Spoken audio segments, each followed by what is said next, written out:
एक समय की बात है। एक छोटे से गांव में एक बुजुर्ग किसान अपनी पत्नी के साथ छोटे से घर में रहता था। उसका नाम रामू था।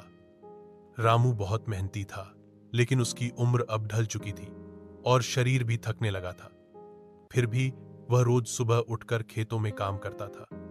उसकी दिनचर्या बहुत साधारण थी, लेकिन वह अपनी खेती को बहुत प्यार करता था।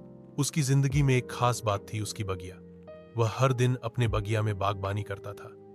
छोटे छोटे पौधे, रंग बिरंगे फूल और स्वादिष्ट फल उसकी मेहनत का परिणाम थे।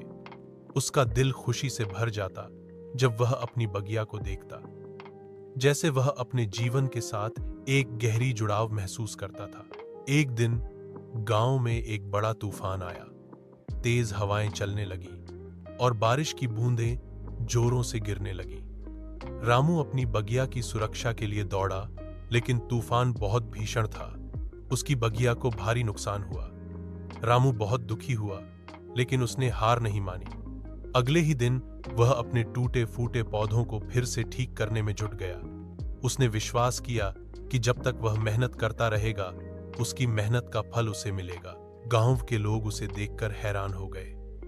बहुत से लोग उसकी उम्र और संघर्ष को देखकर उसकी स्थिति पर अफसोस कर रहे थे, लेकिन रामू ने कभी किसी से मदद नहीं मांगी।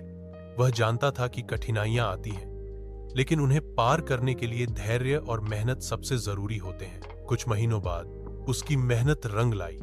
उसकी बगिया फिर से हरियाली से भर गई। गांव वाले भी उसकी मेहनत और साहस को देखकर प्रेरित हुए। उन्होंने महसूस किया कि जीवन में कभी भी हार नहीं माननी चाहिए, चाहे परिस्थितियां कैसी भी हों। रामू अब भी उसी तरह अपनी बगिया में काम करता था, लेकिन उसकी